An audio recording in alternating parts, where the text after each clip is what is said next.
I appreciate the gentleman's courtesy. It's an interesting debate that is going on here today because in terms of the motion to instruct, there really isn't that great a difference of opinion. We are, in fact, going to be able to meet the objectives. We are working hard in our budget to make sure that we deal meaningfully with tax relief for those who need it. The difference between the Republicans and the Democrats is that they are not willing to make any distinction. For them, it's Paris Hilton who's first in line. We've made it clear that we're going to work to make sure that the priorities are adopted. We have proven that in terms of what we have stood for in the past as well as what we're working for in the future.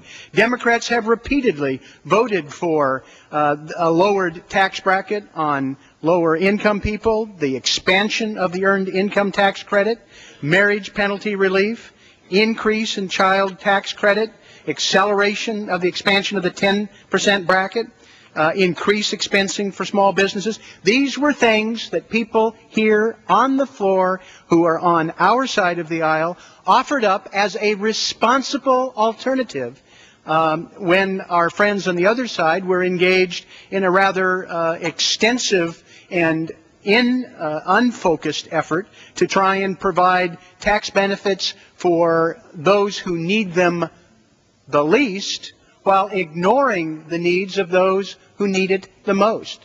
They have given some modest bones to a few in America. Those ones that merit our support will in fact be continued. And more important, we're going to deal with what is the largest tax increase in American history, which the Bush administration and my Republican friends on the other side of the aisle have set the stage for, and that's the tsunami of alternative minimum tax.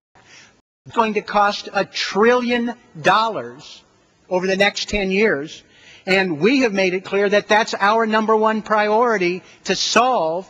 On the House Ways and Means Committee, we're working on this. We don't have to accede to every single detail for Paris Hilton in order to make sure that we deal with the needs of working Americans and the tax tsunami of the alternative minimum tax, which has been ignored session after session after session by the Republicans when they were in charge. I find no small amount of irony to hear my good friend from Wisconsin talking about how he's proven it's possible to have a unified budget surplus, when for 12 consecutive years of ironclad Republican control, when they wrote all the fiscal rules, wrote the budgets, wrote the tax policy, I invite anybody to look. May I have 30 additional seconds? I grant gentleman an additional minute. The gentleman is recognized for 1 additional minute. I invite anybody to look at what the now minority proved that they could do. It's a pretty sorry record of fiscal irresponsibility. I'll yield on your time. I'd be happy to. My point is simply that the budget resolution that we brought forward is a reasonable, meaningful approach to deal with these fiscal problems.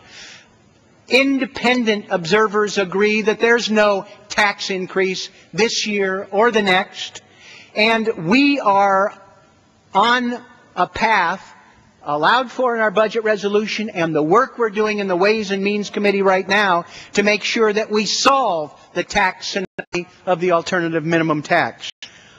I look forward to our getting past this type of discussion here as my friends on the other side of the aisle seek to substitute rhetoric for their sorry record of non-accomplishment, and look forward to moving forward. The gentleman's time has expired. The gentleman from South Carolina reserves.